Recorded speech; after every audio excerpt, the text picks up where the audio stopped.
Bagaimana kabarnya hari ini anak-anak? Sehat? Alhamdulillah kalau anak-anak ibu sehat semuanya. Hari ini kembali lagi belajarnya dengan Ibu Mardiah ya.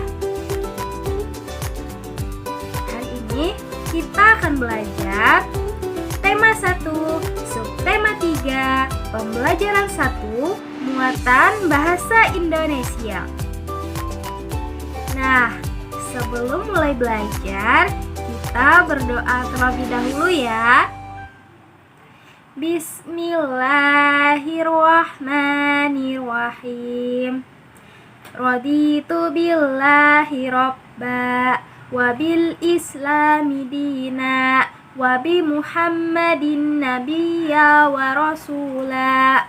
Rabbi zidni ilma warzuqni fahma birahmatika ya arhamar rahimin. Amin. Sebelum kita lanjut belajar, jangan lupa anak-anak ibu untuk mengisi list absennya ya.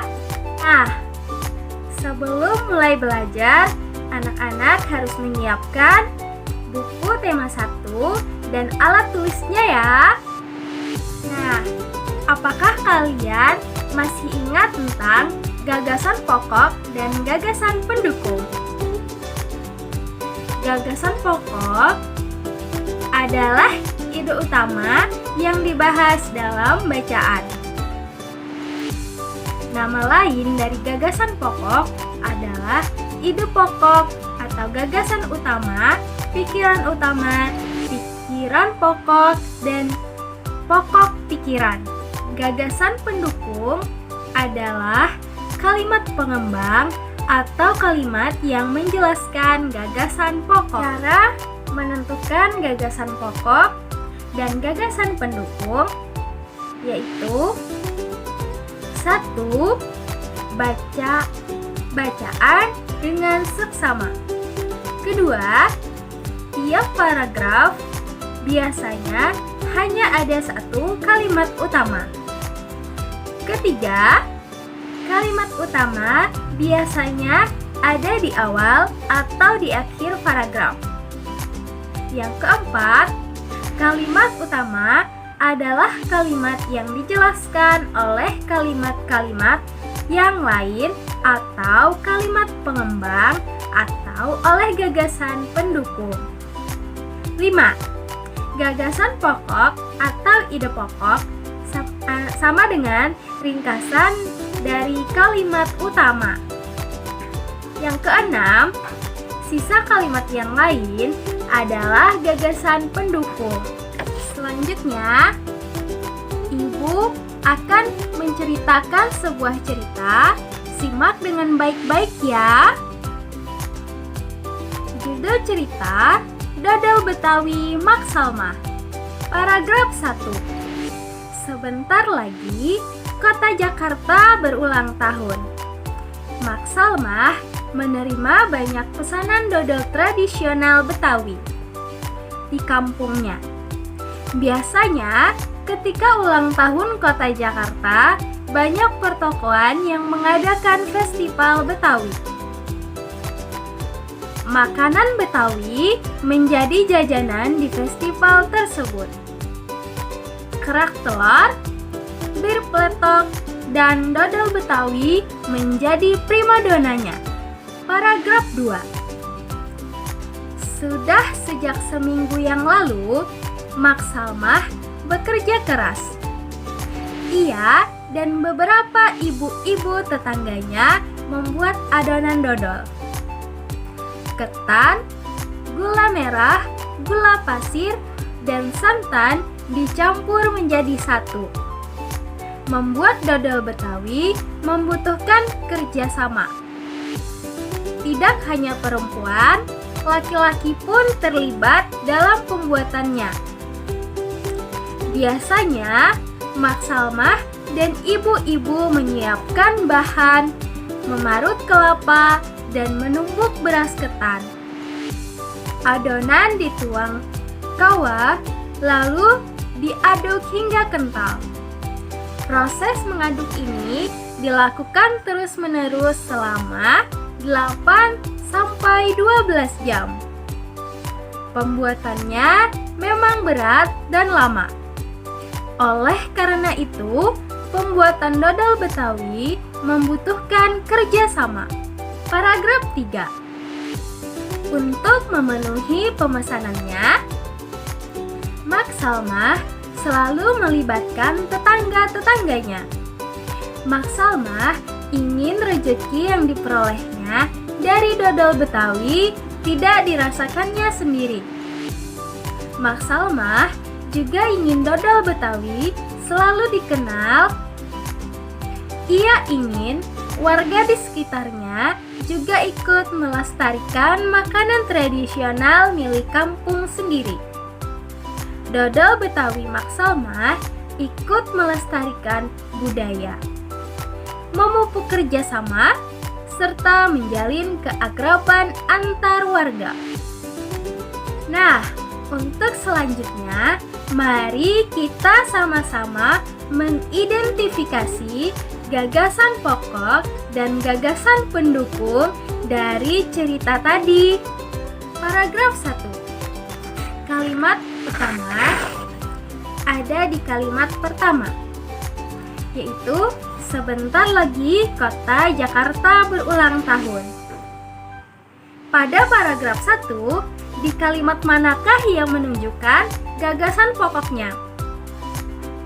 Iya, pintar sekali.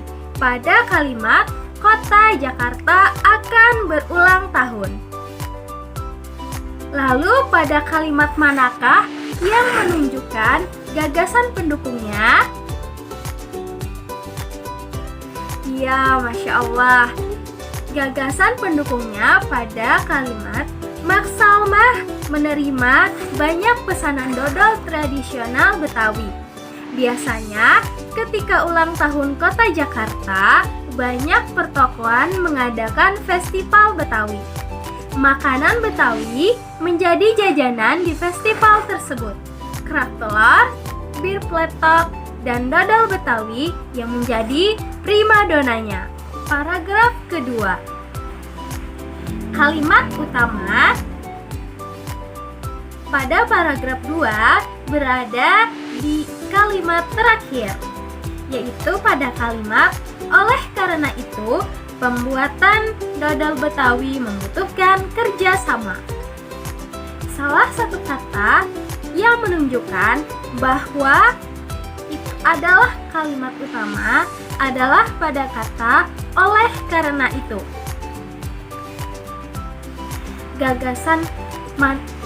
Kalimat manakah yang menunjukkan gagasan pokok pada paragraf kedua?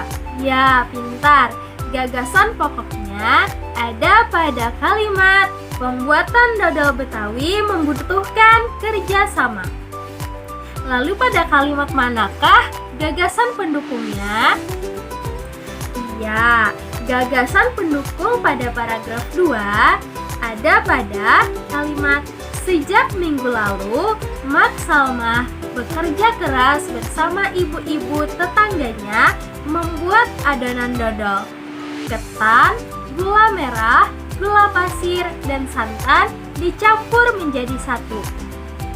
Mak Salmah dan ibu-ibu menyiapkan bahan memarut kelapa dan menumbuk beras, ketan, adonan dituang tawa, lalu diaduk hingga kental selama 8-12 jam. Pembuatannya memang berat dan lama.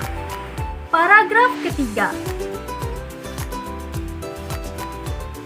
Kalimat utama ada di kalimat terakhir, yaitu dodol Betawi Mak Salmah ikut melestarikan budaya, memupuk kerjasama, serta menjalin keakraban antar warga. Gagasan pokok pada paragraf 3 ada di kalimat yang mana? Ayo. Iya, pintar. Gagasan pokok yang ada di paragraf ketiga ditunjukkan pada kalimat dodol Betawi Mak Salmah melestarikan budaya, memupuk kerjasama, serta menjalin keakraban antar warga. Lalu gagasan pendukungnya ada pada kalimat yang mana? Iya, gagasan pendukungnya ada pada kalimat untuk memenuhi pesanannya, Mak Salmah ingin rejeki yang diperolehnya dari dodol Betawi tidak hanya dirasakannya sendiri. Ia ingin warga di sekitarnya juga melestarikan makanan tradisional milik kampung sendiri.